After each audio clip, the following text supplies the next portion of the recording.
On the 8th of February 1587, one of the most shocking events in British history took place. A 44-year-old woman, an anointed queen, was led to the block and decapitated. Her death warrant had been signed by her own cousin. The Queen was Mary, Queen of Scots, and the warrant was signed by Elizabeth I of England. The death of Mary was a terribly brutal death of a woman who faced it with enormous courage. Was Mary the innocent victim of her cousin, Queen Elizabeth? If you want to go on a date with either Mary or Elizabeth, I tell you, you pick Mary every time. Or a power-hungry predator and cold-blooded killer who deserved everything she got? Her worst habit is choosing terrible men and then letting herself be dominated by them. Mary's downfall is a story of sex, scandal and murder. And at its heart, it is a fight to the death between two queens for the throne of England. Can it be that Mary, Queen of Scots, doesn't understand that she's Elizabeth's nemesis?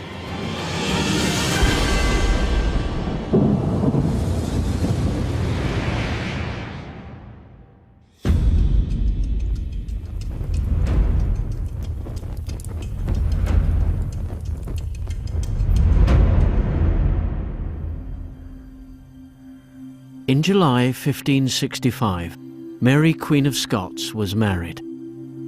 As a young, beautiful Queen of Scotland, Mary had her pick of men across Europe.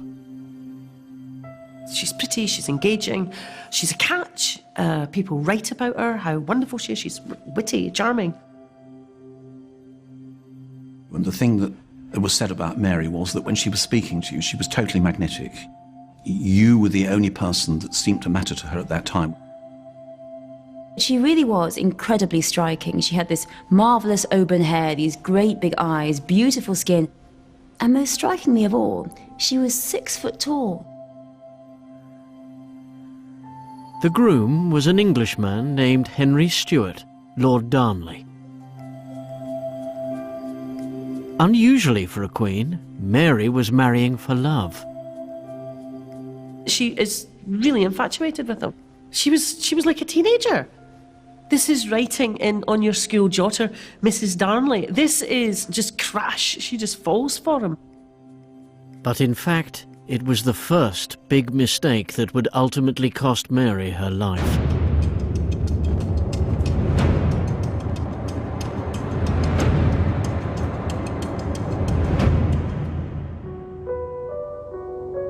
Elizabeth I and Mary, Queen of Scots, were cousins by shared royal blood.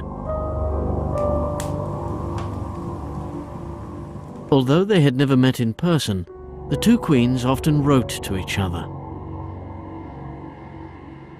Their letters appeared loving, but between the lines there lay a fierce rivalry. There is always going to be some personal jealousy between two handsome queens, especially when, to be blunt, Mary is prettier than Elizabeth. What worried Elizabeth most was that her Scottish cousin had English royal blood in her veins.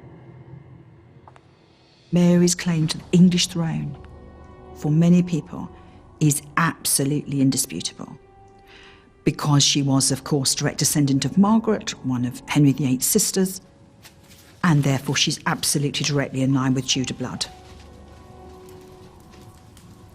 What terrifies Elizabeth is this idea that Mary might continue to claim the throne in Elizabeth's own lifetime. That really is the core of Elizabeth's concern about Mary.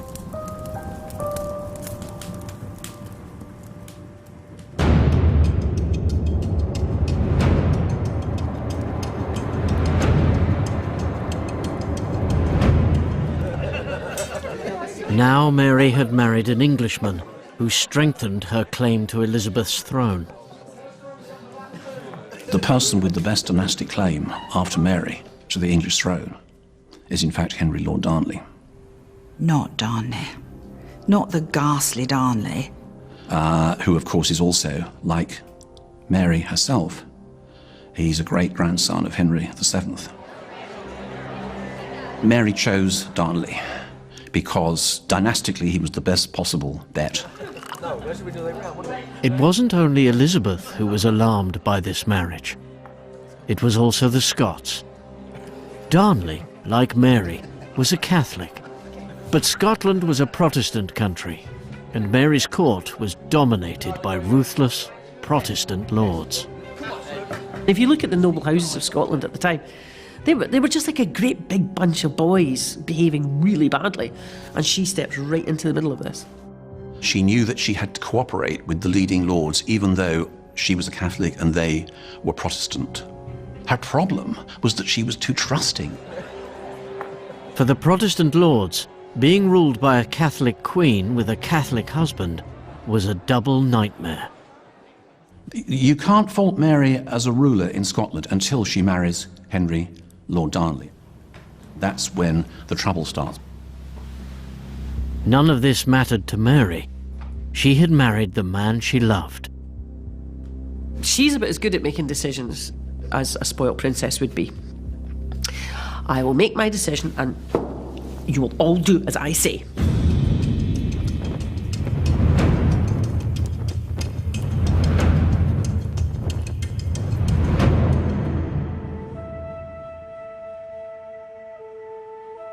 The woman who produces a boy has done the job, the main job. Doesn't matter who you are, if you do that, you have succeeded. Problem is that she's just become expendable. If people now want to get rid of her, they have an alternative heir to the throne in their hands. That was a problem for the future. Right now, Mary had a more urgent concern. Her relationship with her new husband, Darnley, was already beginning to unravel. Drunk, violent, vicious, extremely effeminate, throwing fits of temper. But he's one of those blokes who knows how to behave until the ring's on the finger. He was becoming a pain. He was becoming a bore. He was drinking far too much. He's incredibly vain. He's incredibly narcissistic. He's got no sense of how dangerous these Scottish lords can be. But it wasn't just bad boy behaviour that made Darnley a threat to Mary. He had dangerous political ambitions too. She has chained herself to a man who is increasingly trying to take charge of Scottish affairs. He himself, and Darnley says this explicitly, is frustrated that he is not being treated like a king. He resented the child, he resented his wife, and there began to be discussions about what on earth you could do with him to get rid of him. Little did Mary know that her decision to marry Lord Darnley was about to blow up in her face.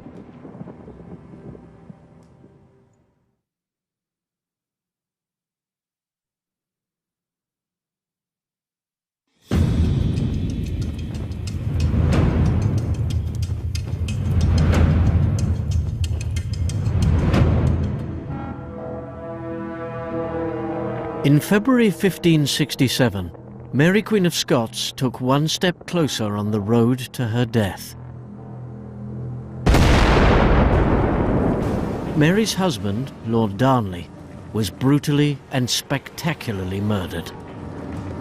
To try and blow somebody up is about the most careless, the most slovenly way of going about an assassination. Actually, the great explosion doesn't kill Darnley. He gets out of the window. And there wasn't actually a mark on his body, but a closer examination showed that he'd been strangled.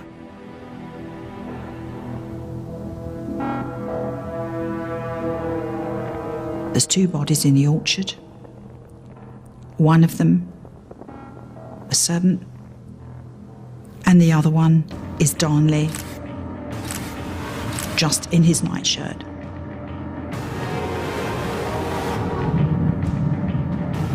This is a modern terrorist atrocity. It's not just the murder of a man in a garden. It is an attempt to destabilise the whole of Scotland. And all of Europe is aghast. This is absolutely terrible. Everyone wanted to know who killed Lord Darnley. The chief suspect was a man named James Hepburn, Earl of Bothwell.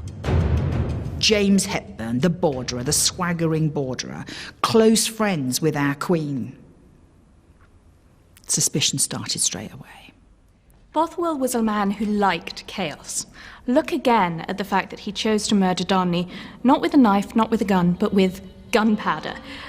His motive there was to destabilise Scotland, to create such a civil war that he could hope to emerge from it the victor. Bothwell was one of Mary's closest allies at the Scottish court.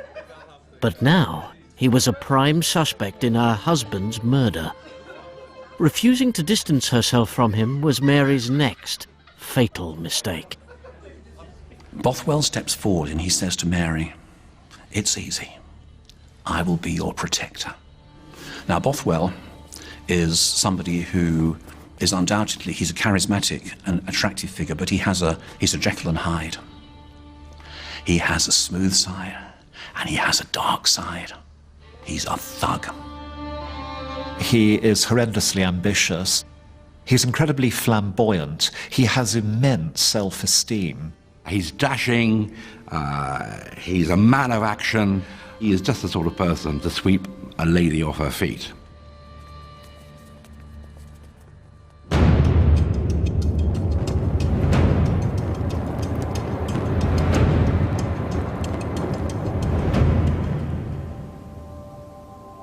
Elizabeth is horrified by the murder of Darnley, and as always, Elizabeth's concern is with reputation.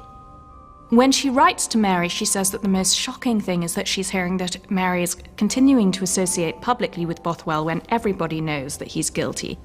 She urges Mary to have a public inquiry. What Mary does instead is absolutely nothing, which enables all the rumours to sprout the most luxuriant weeds of gossip, innuendo, and accusation. In Edinburgh and beyond, there was talk of an affair between Bothwell and Mary. Rude drawings come out. The Mermaid and the Hare, which is a sort of deeply sexual image. Posters were sort of mass-produced and being sort of nailed up. Unlike Elizabeth I, Mary Stuart was very careless with her sexual reputation. Elizabeth had already established herself as a sacrosanct monarch, as a woman you wouldn't dream of touching. Mary's problem was that in the Scottish sexual imagination, she'd already established herself as a slut. The most dangerous rumour of all was that Bothwell had an accomplice in Darnley's murder, and that accomplice was Mary.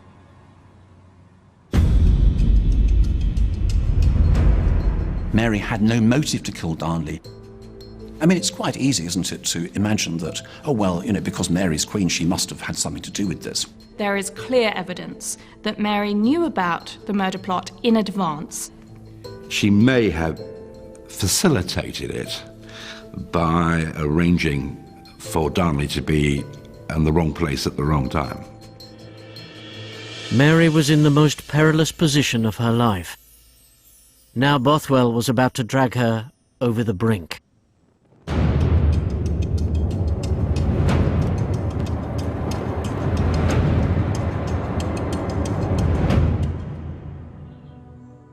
"6 miles west of Edinburgh, Mary was intercepted by Bothwell and a large group of his men. It's often said, well, you know, couldn't Mary have escaped? Couldn't she have shouted for help? And all that? It's a bit difficult to do when you're surrounded by 800 armed men. She was taken to a castle nearby. There, Bothwell locked her in a bedroom. I think it is certainly possible that Mary, Queen of Scots, colluded with Bothwell to set up a false abduction in which she could claim to be completely innocent but forced into a marriage of convenience. It's very theatrical. Why would he bother with this incredible theatricality of the abduction? Why the big scene? Are they colluding in some way so she's got a get-out clause? What can I do? These men are armed. Later that night, Bothwell came to Mary's bedroom and began to undress her. In my view, there's absolutely no doubt that this was not a rape. She is led against her will to Dunbar. That is, I believe, certainly true. But at Dunbar, he talks her round and he seduces her. And they sleep together.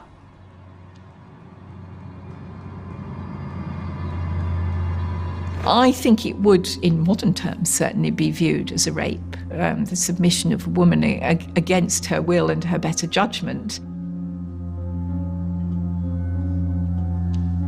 It took a lot of nerve, I would think, to force yourself on an anointed queen, but Bothwell had a lot of nerve.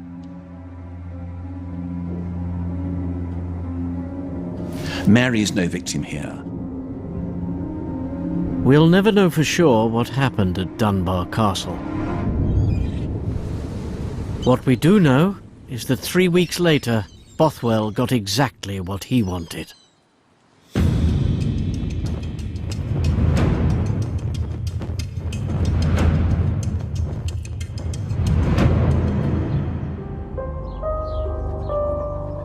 Historians don't agree on very much about Mary, but one thing in which they all agree is she should never have married Bothwell. To many people, this second marriage confirmed the Queen's involvement in Darnley's murder. In London, Elizabeth was horrified. There's nothing more Elizabeth dreads at this precise moment than reading the missives from Scotland in the morning. She can't bear them. Scottish news just, sends her into a tailspin of despair. She says, why are you doing this as a queen? You have to remember your own dignity, your own status. She pretty explicitly says to Mary, you are damaging the status of all queens in these islands as you do this. I believe that Elizabeth had all along decided that she would never marry. Because she knew that if you did, you would end up like Mary with Darnley or Mary with Bothwell. By marrying Mary, Bothwell was pursuing his ruthless determination to be king. But far from being Mary's protector, he had left Mary open to the biggest danger of all, losing her crown. For the Protestant lords, his ambition had gone one step too far.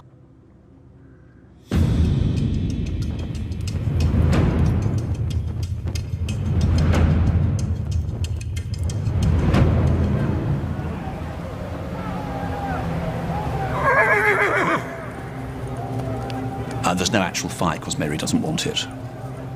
Again, Mary's a fundamentally decent person. She doesn't want this to happen. And a deal is worked out in which Bothwell is allowed to flee.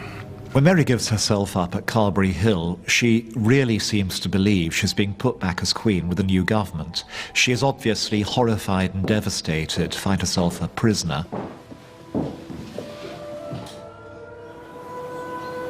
She was imprisoned at a remote castle outside Edinburgh.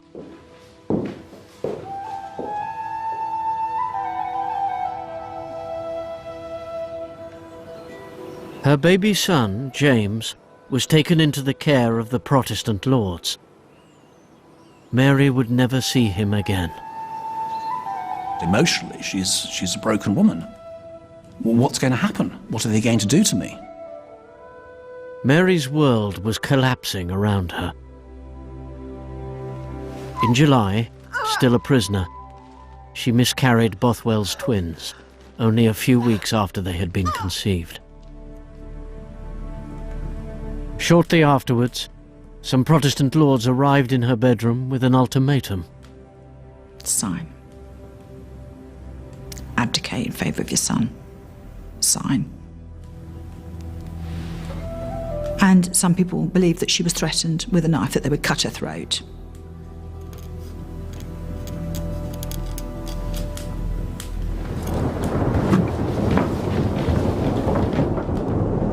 Mary's baby son, James, was declared king.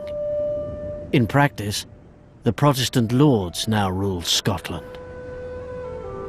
The really interesting thing is that in London, when Elizabeth hears of this, she thinks this is a worse thing to happen than even the murder of Lord Darnley.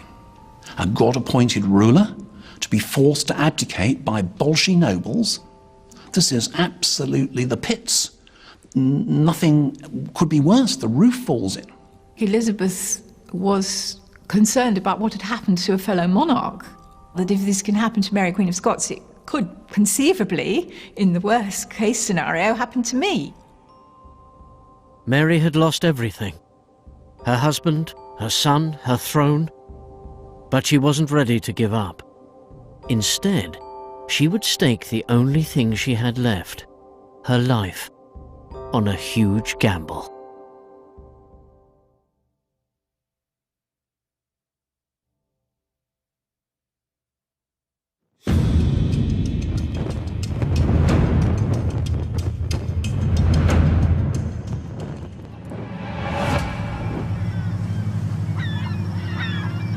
A year after being forced to give up her crown, Mary, Queen of Scots' position seemed hopeless. She had been dethroned, imprisoned and abandoned, and a group of Protestant lords controlled Scotland in her baby son's name. But Mary hadn't lost hope. She wanted her throne back, and the only way to get it was to escape. And she charms her way out of Lochleven. I mean, she basically gets people to help her and she gets away. The escape is just brilliantly arranged. It's Mary back on form. Now Mary had a big decision to make. Where should she go next? There are two obvious places. One is France, where she can make new friends in Europe. The other is get to England, because she's been led to believe that Elizabeth is totally on her side. To go to England was the far more dangerous option, but Mary chose to take it. She rode, and she says that she rode 60 miles in a single night. She said she lived for 3 nights like the owls, drinking sour milk.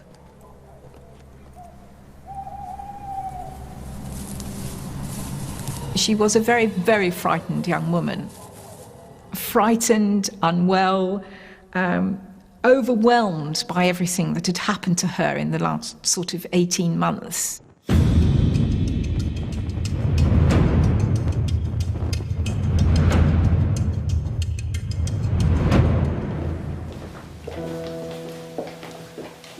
The day after she arrived in England, Mary wrote to Elizabeth, asking for help.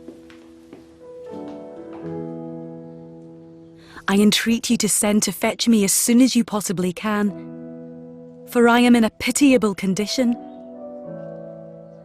I have nothing in the world but what I had on my person when I made my escape. Mary clearly doesn't recognise that there is much animosity between her and Elizabeth at this point, which is frankly pretty stupid. Mary went to England because Elizabeth had written to her and said, I want to help you. Elizabeth was furious about the way she was treated when she was first incarcerated. Elizabeth said, this is terrible. Dreadful the way you're being treated. I'll do all I can for your comfort, sweet sister and cousin. So Mary, not unreasonably, thought, I'll call in that particular offer. No one expects Mary to rock up in England. What are they going to do with her? She's on the run from her own people. She's Catholic. She has a claim to the throne, and this is a massive diplomatic problem. Elizabeth's got the wrong religion, Protestant, to be accepted by most of Europe, Catholic. So this is big-time insecurity. Elizabeth is in a tricky place. Half her 3 million subjects are still Catholic. Many of them prayed fervently every night that Mary, Queen of Scots, would soon wear Elizabeth's crown.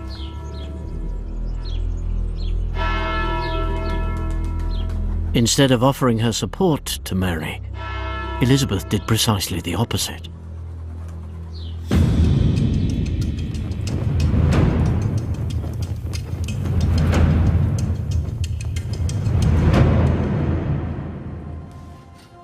Initially, she is under house arrest but under house arrest in a very graceful manner. She has all her things around her, she has servants, she has ladies, and when she wants to go and take the waters in Buxton, very good for the health, she has a proper royal procession there. So she is still a queen. Then there were horses allowed for her, people to cook her food, arguably a good idea in case she was poisoned, people to look after even her hair. She's supposed to have had the most expensive hairdresser in Europe. I mean, she's bored witness. She's quite good at needlecraft just because she is bored, I guess. But as the confinement goes on, it gets worse and worse and worse and worse. Over the following months, Mary wrote a stream of desperate letters to Elizabeth, begging her for help. Madam, I beseech you to favour your equal. I have placed my whole trust in you.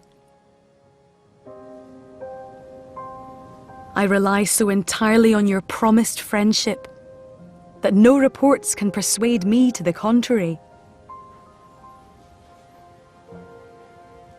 But Elizabeth remained hard-hearted.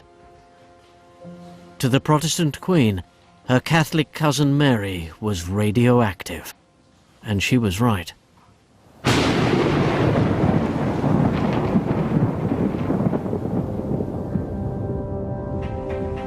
6 months after she's arrived, she's already writing to Catholic earls, asking for their help to free her by force of arms, if necessary. Unfortunately for Mary, it would not be that easy. But she knew one thing for certain. As a Catholic in a country that had only turned Protestant 9 years earlier, her golden ticket to freedom was her religion. Remember, because England had gone Protestant in 1559 didn't mean people were Protestant. A very narrow cohort were Protestant. They're a narrow clique trying to take over the culture of an entire country. There are so many Catholics being imprisoned, they think about creating a colony for them in Florida. In those days, it would be like sending them to the moon. And it didn't come off, but it was a demonstration of how desperate they were. As England teetered on the edge of insurrection, all Mary cared about was getting her freedom. In London, Elizabeth saw things very differently. She was ever more anxious to keep Mary her prisoner. Mary is periodically very much on Elizabeth's mind, not least when there are plots detected to bust Mary from prison and or murder Elizabeth, which happens at regular intervals. Elizabeth is living in a very dangerous time. There's been a fatwa taken out against her, and assassination attempts are being foiled right, left and centre. Not even in her own palace does she feel comfortable. But there was someone who could help. A man whose dearest ambition was to get rid of Mary. Cecil, beyond any doubt, hates Mary's guts because she is a Catholic. And to Cecil, Catholics simply are the enemy. He is a conviction politician driven by religious ideology, and he'll do anything to stop Mary becoming ruler. With every new Catholic plot uncovered, Cecil tightened the security around Mary, and he started to make a plan. Cecil's job description is 1, keep Queen alive, 2, keep Queen Queen. So he will do anything to do that. Cecil gets out of bed every morning and says, I've got to kill the Queen of Scots, I've got to kill the Queen of Scots. He won't rest till she's dead.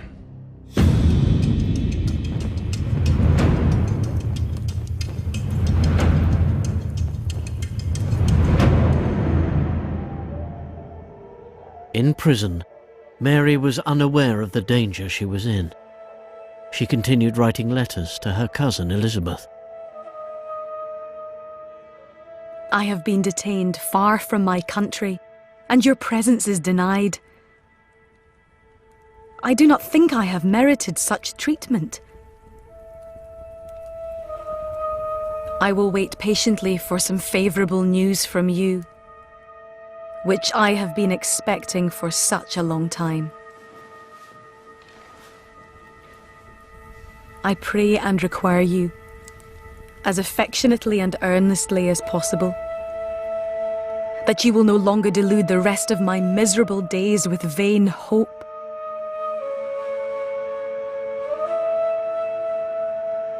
As the months turned into years, Mary began to feel Cecil's net tightening around her. Elizabeth places greater and greater restrictions on Mary's liberty of movement, until she is simply a prisoner in some horrid conditions, like a ruptured lavatory running down the wall outside her chamber. At one point, she wasn't even allowed to go to the window for fear of signalling. She wasn't allowed to move about freely. She wasn't allowed to leave the grounds. It was as if Elizabeth wanted to break her spirit.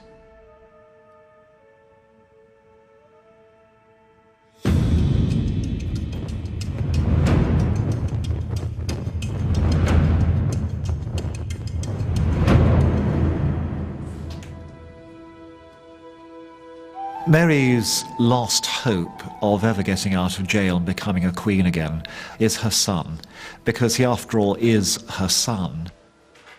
And if he can be prevailed upon to have some kind of filial affection, then Mary can be brought back to Scotland on some kind of terms.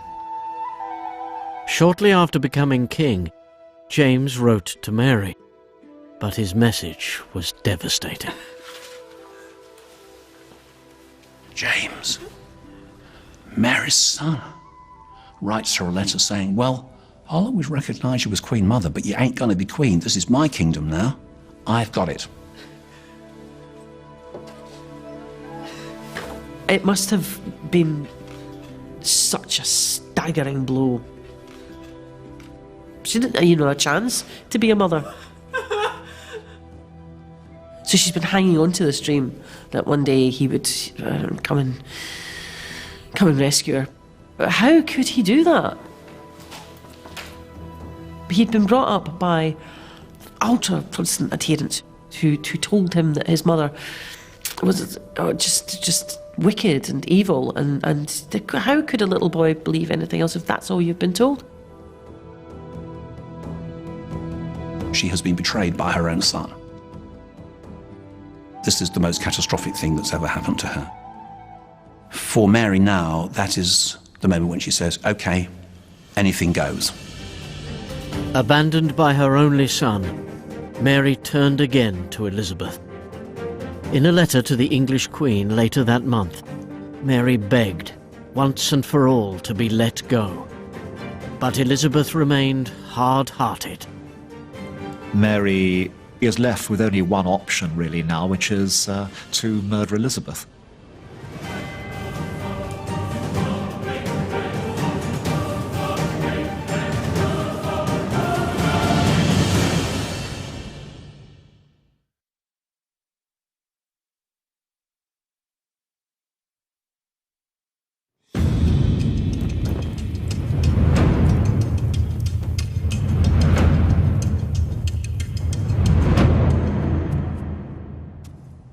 Mary, Queen of Scots, had been held prisoner at the hand of her cousin, Queen Elizabeth, for nearly 19 years. She's lonely, she's depressed, she's increasingly ill, she's desperate. But Mary was no longer the victim desperate for her freedom. She was a Catholic rebel who wanted to murder the Protestant Queen of England and seize her throne.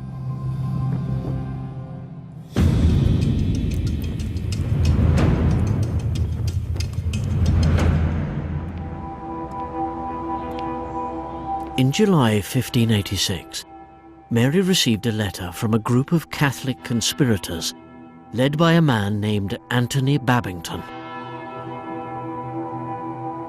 Anthony Babington believes that he can free Mary. He can start a rebellion which will put Mary on the throne. Crucially, he also thinks that he can do away with the usurper, which is Elizabeth. The messages would be wrapped up very thin and hidden in the beer casks, which would be collected empty from the castle and then brought back forth. So there's a means of getting in and out of the castle secretly. But little did Mary know that she was playing the most dangerous game of her life. Her archenemy, William Cecil, had employed England's cleverest and most ruthless spy to catch her in the act.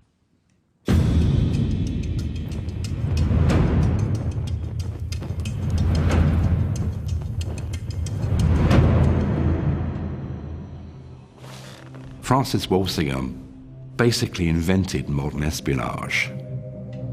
He invented messages hidden in the bindings of books, codes, how to open a letter so nobody would know their letters had been read. Walsingham and his spy ring were watching Mary closely. They wanted to find conclusive proof that this devilish woman not only approved of Elizabeth's assassination, but was anxious to take part in it. Babington writes a letter and says, okay, we can do this. When you go out riding one day, and my friends are going to come and release you, another group of friends are going to go and pop off Elizabeth. Mary thinks about this. She doesn't react to this all at once. And then she calls her secretaries together, and she dictates a reply. The affair being thus prepared, then shall it be time to set the 6 gentlemen to work. Upon the accomplishing of their design, I may be suddenly transported out of this place.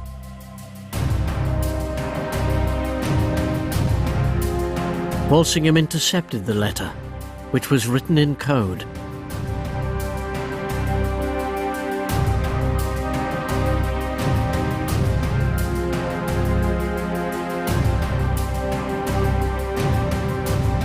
When his decoder deciphered the letter, he drew a gallows in one corner of it, because it was such cast-iron evidence of Mary's guilt. I don't even think Mary thought the plot would succeed. I think she was living in a bubble of delusion. I think she was a bored, half-crazed, lonely, frightened woman at the end. Now, Cecil and Walsingham had hard proof that Mary was a traitor. But what would Elizabeth do? The discovery of hard evidence of the Babington plot puts Elizabeth under enormous psychological pressure. She has been prevaricating for years, she has been closing her eyes for years, and she also knows that she's being put under pressure by her own ministers, which Elizabeth, as a very independent woman, never likes.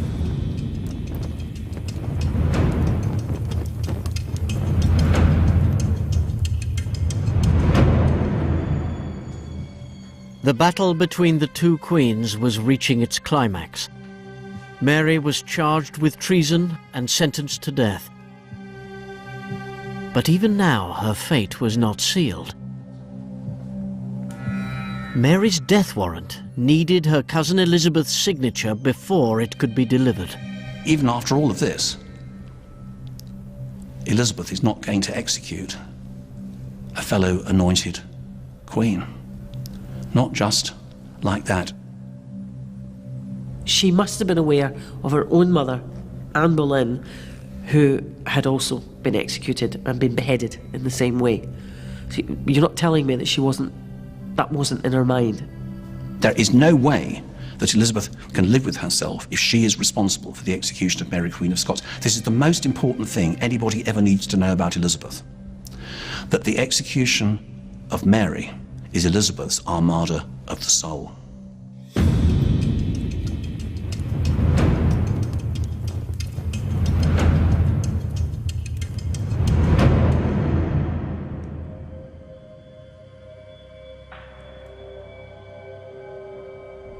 What happens at the end is the ideal solution for almost everybody involved. Elizabeth signs the warrant but doesn't send it. Cecil and his friends on the council send the warrant. I believe that Elizabeth signed the death warrant unwillingly, but still signed it knowingly. And I believe that Cecil took the window of opportunity that he'd sought for so many years, and the death warrant was delivered. At the end of the day, Elizabeth does sign that death warrant. So she has to be held complicit in the death of Mary. But it is one of the moments in her reign where she certainly feels most powerless.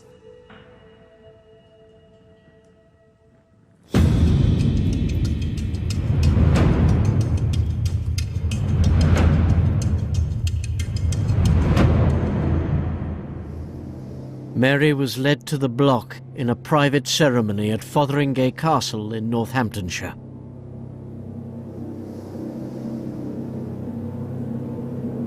Elizabeth did not attend the execution. There's a plinth 12 by 12, 2 feet high, 2 executioners. She climbs upon the plinth. There's a letter in which Elizabeth says to Mary, "Where did it all go wrong? Here we are, queens of neighbouring kingdoms. I did my best. Something terrible happened. Now, we've ended as, mortal enemies." She has regrets.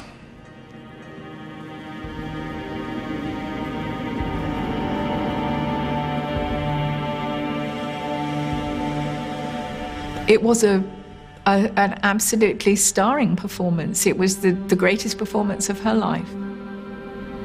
She puts her arms out like a bird, crying, "Manus Teus, into thy hands I commend my spirit."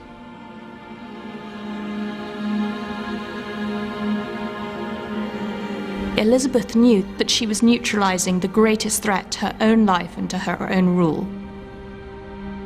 But she also knew that she was letting the hounds of hell out of the door. She knew that she had set a precedent for the execution of a sovereign monarch on British soil. And he swings at her with the axe. She still lives. She's heard muttering something, crying out. Then he has to go at her again. He cuts away, like a butcher's block, the last sinews of her head.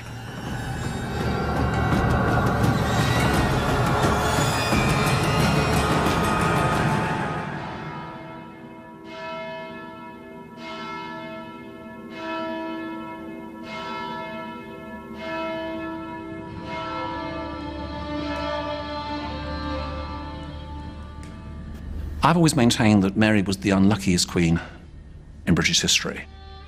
The disaster of Mary, Queen of Scots' life was due entirely to her own bad choices. I think she does become the doomed romantic queen of fiction.